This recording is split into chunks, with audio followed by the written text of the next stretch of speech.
selon ma connaissance, et il faut que je vérifie, l'appel d'offres est un appel d'offres qui est ouvert.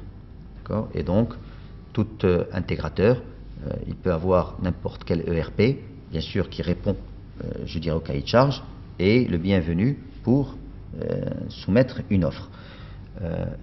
Ce qui a été, peut-être, ce qui crée un peu la confusion, c'est que nous, pour déterminer les montants qu'on devrait allouer à cette offre-là, pour savoir quelle serait l'aide de l'État, les 400 000 dirhams que l'État peut donner, ne sont pas venus, je dirais, ne sont pas le fruit du hasard. On avait, dans un premier temps, contacté les plus grands intégrateurs, si vous voulez, les intégrateurs les plus connus, Sage, Microsoft et autres, et on leur avait SAP, et on avait essayé de comprendre combien une offre, combien une solution de leur part coûterait. Et c'est comme ça qu'on était arrivé à ces 400 milliards. Mais il me semble qu'aujourd'hui, l'appel d'offres est absolument ouvert. Nous avons sciemment voulu séparer la stratégie, je dirais, Maroc numérique, technologie de l'information, du volet télécom. Pourquoi? Parce que jusqu'à maintenant, on a parlé des TIC, technologie de l'information et de la communication, et malheureusement, on s'est rendu compte que les télécommunications avaient un tel poids qu'il n'y avait pas assez de focus, il n'y avait pas assez, je dirais, d'efforts faits pour les technologies de l'information. Et donc c'est pour ça qu'on a voulu travailler sur les technologies de l'information, sachant qu'on ne peut pas faire je dirais, de technologie de l'information d'une manière complètement isolée des télécoms. Quand vous voulez équiper le citoyen, vous voulez l'équiper en portable ou en PC, mais aussi en Internet. Donc, et l'Internet se fait sur la base des télécoms. Mais nous pensons qu'en ayant pris cette approche-là, d'accord, nous aurons de meilleurs résultats sur les technologies de l'information. En parallèle à cela, d'accord, nous travaillons pour nous assurer que les télécoms vont continuer à bien se développer.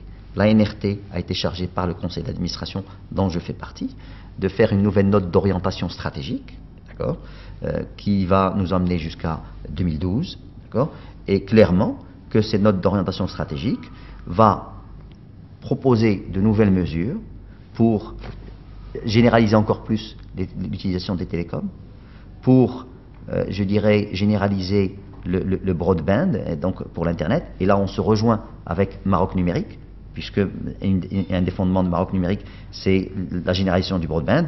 Et nous avons eu, nous, dans l'étude Maroc numérique, clairement des suggestions fortes et des recommandations fortes qu'on a pu recueillir à travers l'étude, qu'on a pu recueillir en discutant avec les gens de Cisco, qui ont été ensuite données à la NRT comme, je dirais, matière première pour sa note d'orientation. Et nous avons aussi prévu, dans le cadre de la note d'orientation, tout le volet, je dirais, accessibilité, et donc la partie prix est clairement là-dedans. Est-ce que les prix vont baisser de 30% ou plus ou moins? Honnêtement, il est difficile de vous donner un chiffre, parce qu'après, ça sera aux opérateurs, qui sont des opérateurs privés, qui vont décider de baisser ou pas. Nous, clairement, on agira, d'accord?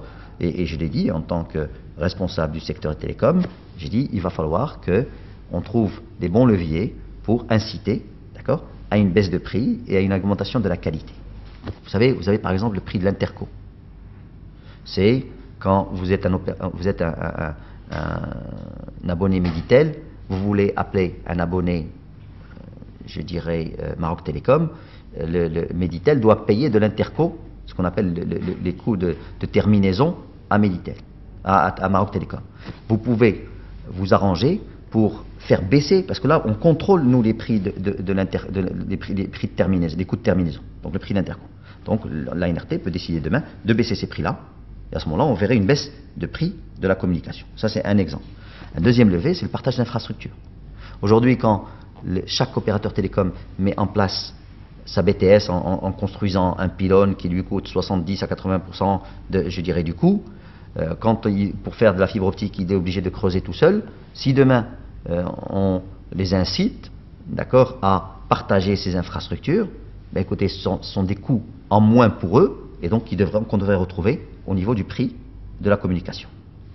Je pense qu'aujourd'hui, le régulateur, d'accord,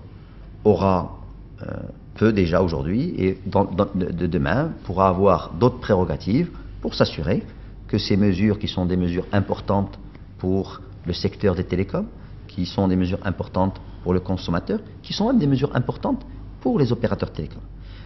pourront être, je dirais, mises en place. Je pense que le marché est un marché qui est en croissance. De toute façon, tous les opérateurs, quelles que soient les mesures que nous prendrons, tous les opérateurs quelles que soient les mesures, quand je dis que nous prendrons, c'est nous en tant que gouvernement, mais le régulateur, bien sûr, en premier lieu, quelles que soient les mesures que prendra le régulateur, je pense que ce seront des mesures qui bénéficieront au secteur en entier et qui bénéficieront aussi aux consommateurs marocains.